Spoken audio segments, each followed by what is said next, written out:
Sir, ಈಗ ಕರಾವಳಿಯಲ್ಲಿ ಪಕ್ಷ ಬಲವರ್ಧನೆಗೆ ಜಾಸ್ತಿ ಒತ್ತು ಕೊಡ್ತಾ ಇದ್ದೀರಿ. ಯಾಕಂದರೆ ಉಡುಪಿ ಆಯಿತು, ದಕ್ಷಿಣ ಕನ್ನಡ ಆಯಿತು, ಕಂಟಿನ್ಯೂ ಆಗಿ ಬರ್ತಾ ಇದ್ದೀರಾ. ಹೌದು, ಈಗ ನೀವು ಹೇಳೋದು ಕರೆಕ್ಟು.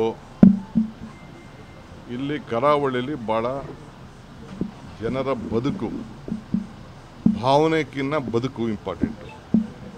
ಸೊ ಬದುಕಿದ್ರೆ ಭಾವನೆ.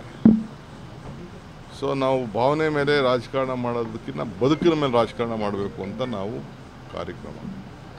ಸೊ ಅದಕ್ಕೆ ನಾನು ಕರಾವಳಿ ಕ್ಷೇತ್ರ ಬರೀ ಇಬ್ಬರು ಮಾತ್ರ ಗೆದ್ದಿದ್ದಾರೆ. ನಮಗೆ ಜನರಿಗೂ ಒಳ್ಳೆಯದಾಗಬೇಕಲ್ಲ.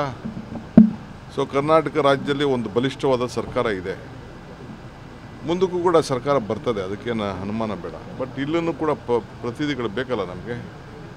ಸೊ ಅದಕ್ಕೆ ಈಗ BJP ವೋಟ್ ಹಾಕಿ ಗೆಲ್ಲಿಸಿದ್ರು. ಕಾಂಗ್ರೆಸ್ಸಿಂದ ಜನರಿಗೆ ಪ್ರತಿ ಒಂದು ಕುಟುಂಬಕ್ಕೂ ಸಹಾಯ ಆಗ್ತಾಯಿದೆ ಹೊರತು BJPಯಿಂದ ಏನಾಗ್ತಾ ಇರಲ್ಲ. ಅದಕ್ಕೆ ಅವ್ರಿಗೆಲ್ಲ ಮಂದಟ್ಟು ಮಾಡಬೇಕು, ಅವ್ರಿಗೂ ಒಳ್ಳೇದಾಗಲಿ, ಅವ್ರ ಸರ್ಕಾರನೂ ಇರಲಿ, ಅವರಲ್ಲೂ ಮಂತ್ರಿಗಳು ಆಗಬೇಕು ಅನ್ನೋದು ನಮ್ಮ ಆಸೆ. ಯಾಕಂದರೆ ಈ ಭಾಗ ಹಿಂದುತ್ವದ ಭದ್ರಕೋಟೆ ಅಂತಾರೆ. ಇಲ್ಲಿ ಕಾಂಗ್ರೆಸ್ ಸಾಫ್ಟ್ ಹಿಂದುತ್ವವನ್ನು ಯಾರು ಹೇಳಿದ್ರಿ ಹಿಂದುತ್ವದ ಭದ್ರಕೋಟೆ ಅಂತ? ಎಲ್ಲ ಧರ್ಮಕ್ಕೂ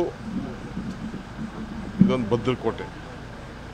ಇಲ್ಲಿರೋಂಥ ನೀರು, ಇಲ್ಲಿರೋಂಥ ದೇವಸ್ಥಾನ, ಇಲ್ಲಿರೋಂಥ ದರ್ಗಾ, ಇಲ್ಲಿರೋಂಥ ಪರಿಸರ, ಇಲ್ಲಿರೋಂಥ ವಾತಾವರಣ, ಇಲ್ಲಿರೋಂಥ ಸಮುದ್ರ ಜಾತಿ ಮೇಲಿದೆಯಾ? ಜಾತಿ ಏನಿಲ್ಲ, ನೀತಿ ಮೇಲಿದೆ.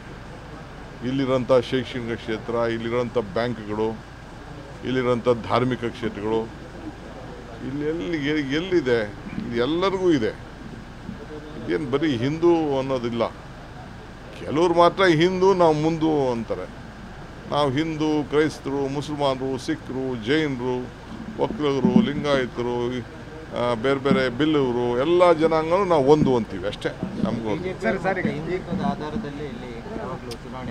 ಅವ್ರು ಏನಾದ್ರು ಮಾಡ್ಕೊಳ್ಳಿ, ನಮ್ಮದು ಎಲ್ಲ ವರ್ಗದ ಜನರಿಗೂ ನಾವು ರಕ್ಷಣೆ ಮಾಡಬೇಕು. BJP ಬಿಡಿ, ಅವ್ರದ್ದು ನಾನು ಯಾಕೆ ಅವ್ರ ಸುದ್ದಿ ಹೋಗೋಣ, ಅವ್ರ ಟೀಕೆ ಯಾಕೆ ಮಾಡೋಣ? ಅವ್ರೇನು ಹೋದ್ರು ಇಡೀ ರಾಜ್ಯ ಜನ ಒಪ್ಪಬೇಕಲ್ಲ. ಸರಿ, ರಾಜ್ಯ ಅಂದರೆ ಕರಾವಳಿ ಪ್ರದೇಶ, ಮಲೆನಾಡು ಪ್ರದೇಶ, ಹಳೆ ಮೈಸೂರು, ಕಲ್ಯಾಣ ಕರ್ನಾಟಕ, ಕಿತ್ತೂರು ಕರ್ನಾಟಕ, ಮಧ್ಯ ಕರ್ನಾಟಕ, ಬೆಂಗಳೂರು, ಇವೆಲ್ಲ ಕನ್ನಡ. ಈಗ ಜಾಸ್ತಿ